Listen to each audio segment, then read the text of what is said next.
علی بھی اگلا سوال ہے، کیا جسم یا کپڑوں سے کتا چھو جانے سے وضو ٹوٹ جاتا ہے؟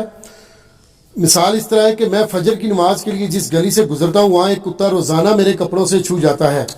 وہ مجھ سے پیار کرتے ہوئے سونگتا ہے لیکن زبان نہیں لگاتا، ایسی صورتحال میں مجھے کیا کرنا چاہیے؟ آپ اس کتے کو فوراً سے پہلے پٹا ڈالیں سر،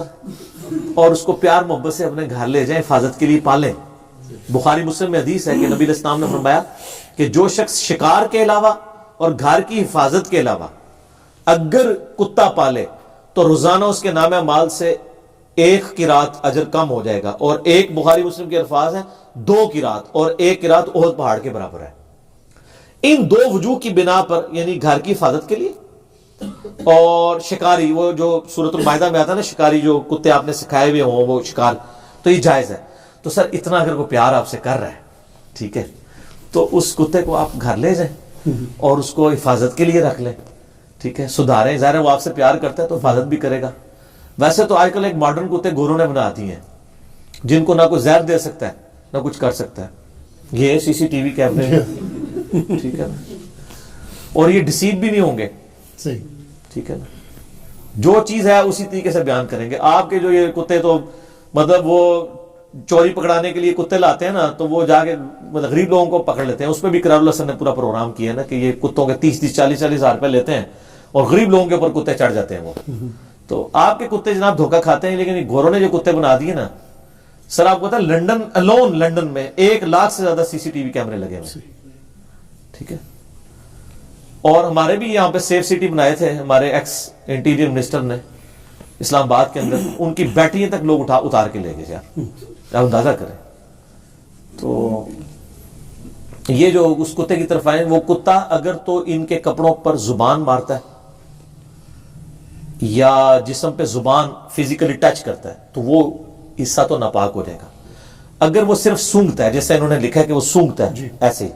یہ کپڑے کے ساتھ ٹچ کرتا ہے، تو ظاہر ہے کہ وہ تو ناپاک نہیں ہے، تھوک اس کا جو ہے کتے کا ناپاک ہے، اگر تھوکے گا وہ ناپاک ہوگا، باقی جسم کے ساتھ ٹچ کر دے تو کوئی مسئلہ نہیں ہے۔ اور جن لوگوں نے پالے بھی ہوئے ہیں نا، شوقیہ پالنے کی تو نہیں، حفاظت کے لیے اگر پالے ہوئے ہیں تو ہم کسی پہ فتویٰ نہیں لگاتے کہ وہ دکھلاوے کے لیے کیا ہے، تو وہ بھی اپنے پھر کپڑے لاتا رکھا کریں اگر اس طرح زبان تک معاملہ جاتا ہے جی، اور تھوڑی سی ہمت کریں، اگر وہ آپ سے اتنی لاڑیاں کر رہے ہیں تو آپ ایک ڈنڈا ہی رکھ لیں، ڈنڈا پیر ہے، ایک دفعہ اس کا لاڑ نکال دینا تو بلکہ بڑا ڈنڈا اٹھا لینا، کیونکہ ڈاکٹر صاحب بڑا ڈنڈا بھی اٹھایا ہو تو ویسے ہی نہیں نزدیک آتا، میرے حال ایک بار تجربہ کریں، وہ بڑے والا ڈنڈا اٹھائیں، ٹھیک ہے نا، 2-3 بار کھڑکا کے چلے نا، تو پھر اس دن چیک کریں گے وہ آپ سے لاڈ کرتا ہے کہ نہیں، ٹھیک ہے۔ تو تھوڑی سی انجینئرنگ بھی کر دو ادھر۔ فقہ حنفی میں یہ لکھا ہوا ہے کہ اگر کوئی شخص کتا اٹھا کے نماز پڑھے تو اس کی نماز بالکل درست ہے، لیکن اگر کوئی شخص اپنے چھوٹے بچے کو اٹھا کے نماز پڑھے تو اس کی نماز باطل ہو جائے گی۔ اچھا، وہ پھر انہوں نے ساتھ اس کے آداب بھی لکھے ہیں، وہ جیسے کہتے ہیں نا استنجے کی 98 سنتیں اور آداب، تو کتا اٹھانے کی آداب بھی انہوں نے لکھے ہیں۔ اچھا، یہ کتنی کہانی ہوتی ہے، سنتیں اور آداب کا مطلب یہ ہوتا ہے کہ سنت ایک ہی ہوئے گی، باقی سارے بابیاں دے آداب ہوں گے، تو وہ جھوٹ سے بھی بچ جاتے ہیں، توریہ کر لیتے ہیں۔ تو کتا اٹھانے کے آداب، تو فقہ حنفی میں لکھا ہوا ہے کہ کتا اگر آپ اس طرح اٹھا کے نماز پڑھیں، دیکھو کڈی وڈی کہانی ہے، تو اس کے منہ کو باندھ لیں گے کہ آپ کو زبان مار، کیونکہ اس نے زبان مار دی تو کپڑے ہو جائے گے ناپاک، تو نماز تو آپ کو پھر دوبارہ لٹانی پڑ جائے گی۔ اور کہتے ہیں بچے کو اٹھا کے کریں گے، بچے کے ساتھ کیوں کیا؟ کیونکہ ان کی اسپیسیفکلی دشمنی ہے حدیثوں کے ساتھ، بخاری اور مسلم دونوں میں موجود ہے کہ نبی علیہ السلام اپنی بیٹی امامہ، لوگ ویسے امامہ پڑھتے ہیں، امامہ نہیں، الف کے اوپر حمزہ کے اوپر پیش ہے، امامہ نواسی، امامہ نواسی کو اٹھا کے نماز پڑھ لیا کرتے تھے۔ اور سر اس سے بھی بڑھ کے سنن نسائی کے اندر موجود ہے، سیدنا حسن حسین سجدے کی حالت میں آپ کی پیٹھ پہ چڑھ جاتے اور آپ سجدہ لمبا کر دیتے، ٹھیک ہے، اور پھر آپ صلی اللہ علیہ وسلم جب اٹھنے لگتے تو آپ صلی اللہ علیہ وسلم ان کو اٹھا کے سائڈ پہ رکھتے، اور جب آپ تشہد بیٹھتے پھر دوبارہ گود میں بٹھا لیتے، ٹھیک ہے۔ مسند احمد، میں نے کربلا والے نسائی پیپر میں حدیثیں ڈالی ہیں، نبی علیہ السلام نے تو بچوں سے اتنا پیار کیا، یہاں پہ لوگ کہتے ہیں فینیٹک ہے، صحیح بخاری میں حدیث موجود ہے، نبی علیہ السلام اپنے بچوں کو، نواسوں کو پیار کر رہے تھے، تو ایک شخص کہنے لگا میرے تو 10 بچے ہیں، میں نے تو کبھی ان کو پیار نہیں کیا، تو آپ فرمایا اگر اللہ نے تیرے دل سے رحم نکال لیے تو میں کیا کر سکتا ہوں، ٹھیک ہے نا۔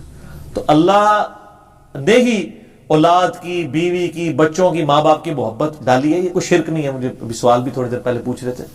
اللہ کی نسبت کی وجہ سے ہو تو وہ جائز ہی ہے. تو سر کتے نے اگر زبان ماری ہے تو ناپاک ہے، ٹھیک. اور اگر زبان نہیں ماری ہے تو پاک ہی ہے. بل یہ کہ ایک ڈنڈا پاس رکھیں تو یا کسی اس کے منہ کو بند کے آپ کسی حنفی مسجد میں لے کے اس کو اٹھا کے نماز پڑھیں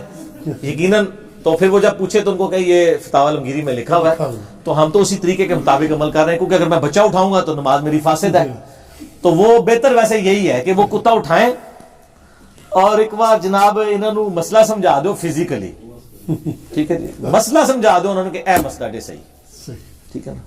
کہتے ہیں نا بزرگ اعمال کر کے بتایا کرتے تھے، وہ خود نمونہ ہوتے تھے، تو آپ خود فقہ نمونہ بن کے ان کو بتائیں. صحیح.